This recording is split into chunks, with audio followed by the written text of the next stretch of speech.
ربنا بالسلام وأدخلنا الجنة دار السلام تباركت وتعاليت يا ذا الجلال والإكرام اللهم افتح لي أبواب رحمتك.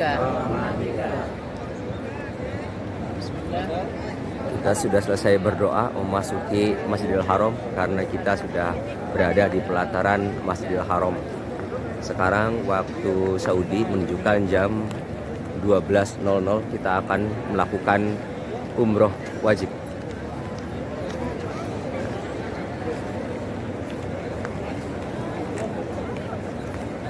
Perlu briefing yang sangat ekstra karena tidak seperti di Madinah.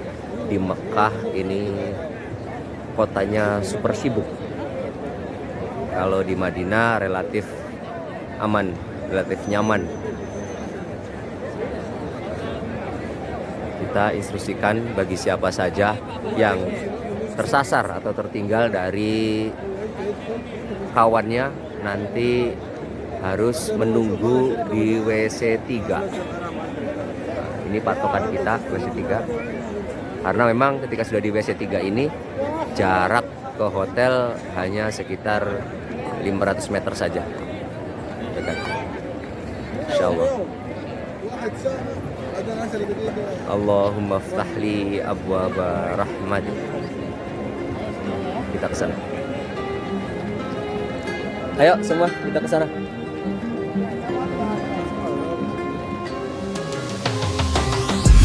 Inilah Masjidil Haram, masjid paling besar, paling megah, dan letaknya di kota yang paling suci di dunia.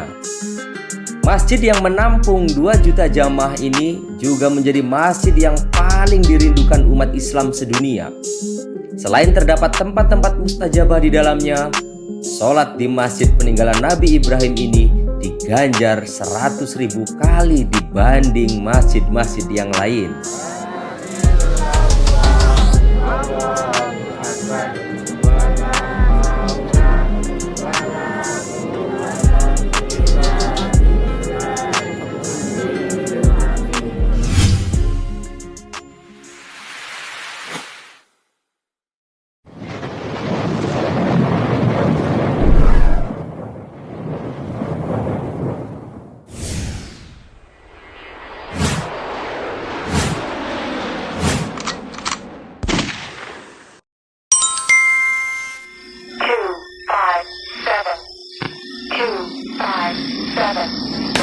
Yang terpenting saat tiba di Masjidil Haram adalah mengenal pintu-pintu masjid. Terdapat kurang lebih 45 pintu biasa, namun secara keseluruhan total akses menuju wilayah Ka'bah bisa mencapai 120 akses. Mayoritas pintu masuk di Masjidil Haram bentuknya mirip, dan inilah alasan jamaah rawan tersesat. Namun setidaknya ada 5 pintu utama yang ukurannya sangat besar dan posisinya langsung lurus menuju Ka'bah. Yang pertama, pintu Malik Abdul Aziz. Yang kedua, pintu Malik Fahad. Yang ketiga, pintu Umroh. Yang keempat, pintu Malik Abdullah. Dan yang kelima adalah pintu Fatah. Tentu saja pintu yang paling utama, paling besar di antara pintu-pintu yang lain adalah pintu King Abdul Aziz. Letaknya paling strategis, yaitu tepat di depan Hotel Tower Zamzam yang menjadi ikon kota Mekah atau WC nomor 3. Kita memasuki pelataran Masjidil Haram. Di depan kita sudah ada Masjidil Haram. Banyak sekali burung-burung merpati di pelataran ini, hingga pelataran Masjidil Haram ya. Tidak masalah sebenarnya kotoran-kotoran dari merpati ini langsung dibersihkan oleh semacam cleaning car atau mobil pembersih. Konon katanya merpati-merpati ini dibiarkan karena merpati ini punya sejarah. Mereka burung-burung ini adalah anak cucu buyut dari burung merpati yang pernah menyelamatkan Rasulullah. ketika bersembunyi bersama Sayyidina Abu Bakar di dalam Gua Sur. Ya, waktu itu dikejar-kejar dan hari itu dijadwalkan akan dibunuh oleh para kafir Quraisy ketika perjalanan hijrah. Tapi ditolong oleh merpati yang bersarang di depan pintu Gua Sur bersama laba-laba juga. Jadi ini sengaja dibiarkan di sini.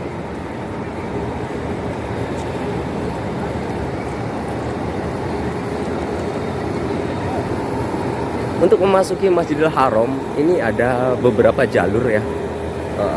Jadi kalau misalnya kita pengen masuk langsung di depan Ka'bah di lantai utama, di lantai pertama, itu kita harus mengenakan kain ihram.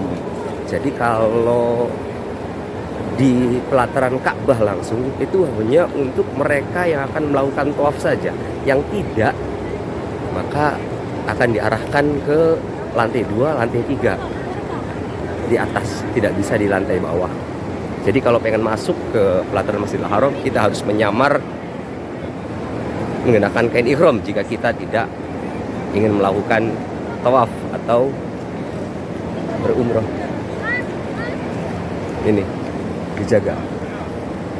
Nah, kita akan memasuki pintu yang langsung ke pelataran masjid karena kita bersama jamaah sudah mengenakan kain ihram, atau setidaknya kita sekedar melakukan tawaf sunnah.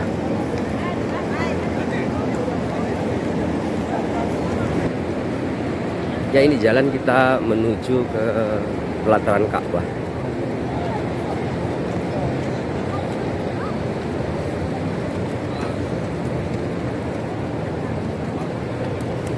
Jalur ini khusus untuk laki-laki yang mengenakan kain ihram saja.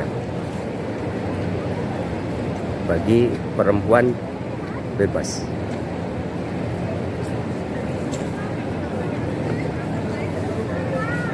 Suasana sangat padat sekali, jadi kita memang sulit untuk menghindari bersentuhan dengan kaum hawa yang bukan mahramnya ya. Tetapi berdasarkan keterangan dari para mutawif kita di sini, ketika kita sudah datang ke Mekah, kita sudah nawaitunya niat menggunakan mazhab Hambali yang tidak batal bersentuhan lawan jenis. Allahu a'lam. Kita juga memang sulit untuk menghindari itu. Karena ketika tawaf juga kita akan berdesak-desakan dan itu campur antara laki-laki dan perempuan. Setelah masuk ke dalam, kita akan berjumpa dengan eskalator yang membawa kita turun menuju pelataran Ka'bah.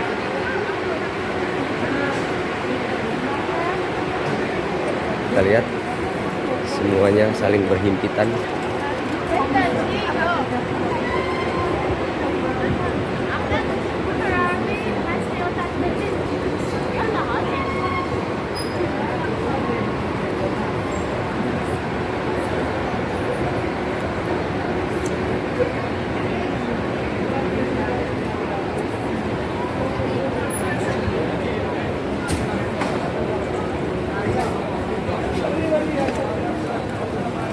Baik, di depan kita sudah nampak Ka'bah.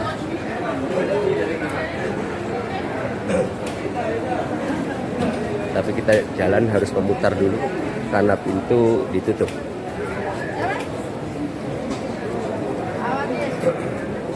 Di Masjidil Haram ini memang tidak mudah ya, tidak seperti di Masjid Nabawi yang pintunya selalu terbuka kapan saja.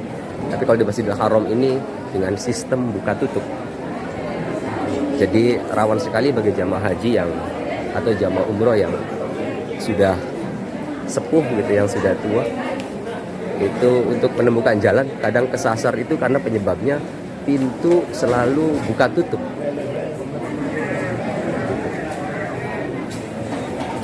Selain itu para penjaganya kalau di Masjid Nabawi relatif sopan ya, tapi kalau di Masjidil Haram ini agak keras ya, mungkin karena eskalasi pengunjungnya atau para peziarahnya atau para jamaahnya itu lebih padat di sini.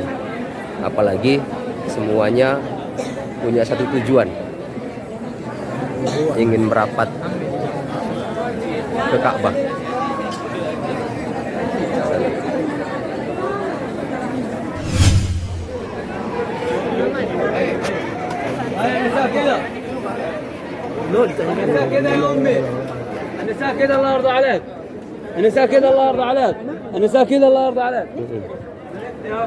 Saat waktu tawaf sebenarnya bebas merapat ke Ka'bah bagi laki-laki maupun perempuan, karena sekarang sudah menjelang duhur.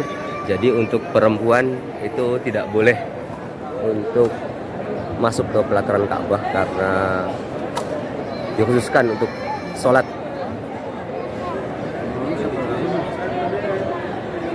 Perempuan dibelokkan, tidak boleh memasuki pelataran Ka'bah karena waktu sholat akan tiba, kecuali bagi perempuan yang sebelumnya sudah berada di pelataran Ka'bah dan nanti juga akan disuruh untuk menepi di belakang, karena lazimnya jamaah perempuan itu harus ada di belakang jamaah laki-laki ketika sholat berjamaah.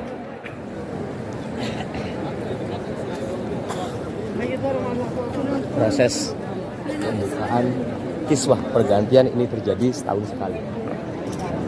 Beruntung jamaah kita pas menyaksikan. Ayo doa dan bapak.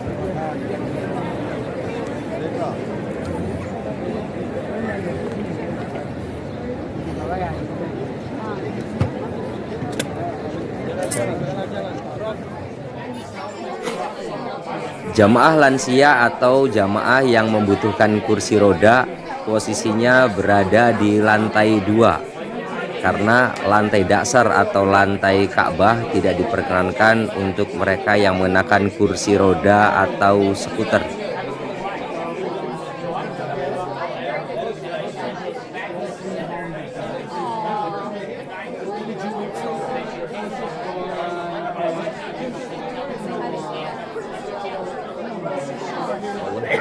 Panas sekali cuacanya, tapi tidak mengurangi semangat para jamaah untuk melakukan tawaf di sini.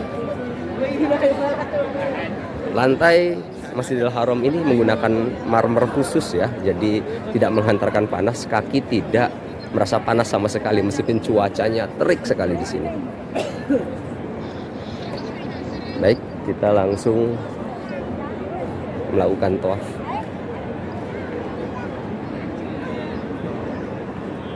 Kita lihat jamaah perempuan sudah mulai disisihkan, sudah mulai menepi oleh petugas karena sekarang sudah akan masuk waktu sholat.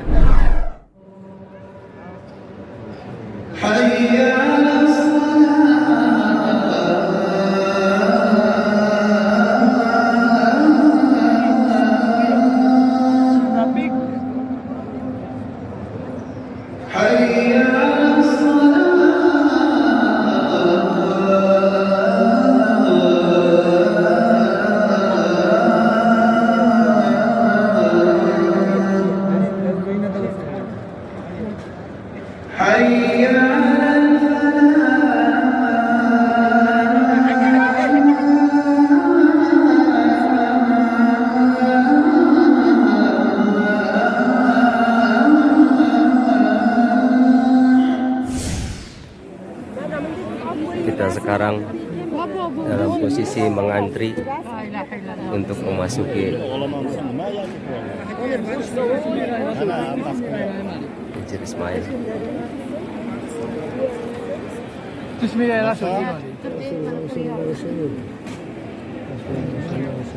Kita baru boleh diperbolehkan masuk saat sholat duhur telah usai. Kita harus bersabar. Yang perlu disiapkan saat memasuki Masjidil Haram ini tentu saja kita sudah dalam keadaan bersuci ya. Karena di Masjidil Haram ini tempat wudhu hanya disediakan di luar masjid. Dan tentu ini akan menyulitkan kita untuk mengambil air wudhu ketika sudah sampai di depan Ka'bah seperti ini. Kemudian yang kedua, kita juga mesti membawa tempat sandal sendiri karena tidak seperti di Masjid Nabawi yang disediakan rak sandal hingga ke dalam masjid. Mungkin yang ketiga juga dibutuhkan botol kosong untuk diisi air zam-zam yang tersedia di setiap pintu masuk. Jadi untuk mengantisipasi kehausan saat melakukan tawaf seperti ini, sebenarnya ada juga disediakan drum-drum zam-zam di pelataran Ka'bah ini, apalagi nanti di tempat sa'i ya disediakan keran-keran zam-zam di sepanjang jalur. Tapi membawa sendiri hanya untuk mempermudah saja dan bisa juga untuk dibawa pulang ke hotel.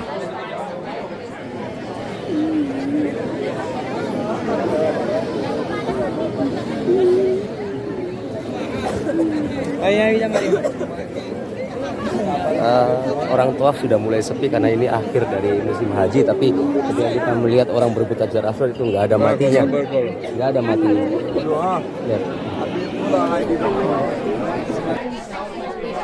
Karena suasananya sangat berdesakan saat tawaf, apalagi jamaah masing-masing kualitas tenaganya berbeda, maka rawan sekali untuk terpisah dari rombongan. Tapi jangan khawatir, jamaah yang sudah selesai melakukan tawaf bisa menunggu di pintu mas'a atau pintu menuju tempat sa'i sambil melakukan sholat sunnah 2 rakaat. Setelah semuanya kumpul, lalu kemudian berangkat bersama-sama menuju tempat sa'i. Nah, ini kita sedang bersama-sama menuju tempat sa'i. Yang perlu diketahui lagi adalah bahwa di Masjidil Haram ini tidak diperkenankan untuk membentangkan spanduk atau atribut-atribut yang lain ya, karena ini akan sangat dilarang keras. Rabbighfir warham wa'fu wa takarram wa tajawwaz amma ta'lam innaka ta'lamu ma la na'lam innaka antallah al-azizul akram. Alhamdulillah ini jamaah sudah menyelesaikan sa'i 7 kali bolak-balik dan berakhir di Bukit Marwah. Kelihatan sekali lelah dan memang sama seperti juga tawaf, sa'i juga rawan sekali jamaah terpisah dari rombongan. Tapi juga jangan khawatir, jamaah yang selesai lebih dulu bisa duduk-duduk istirahat di pintu Marwah sambil menunggu jamaah lain menyelesaikan sa'inya.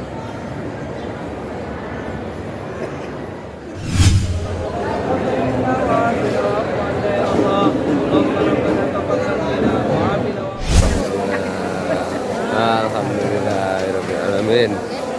Masih sudah tahalul. Tahalul sebagai simbol selesainya ibadah umroh kali ini.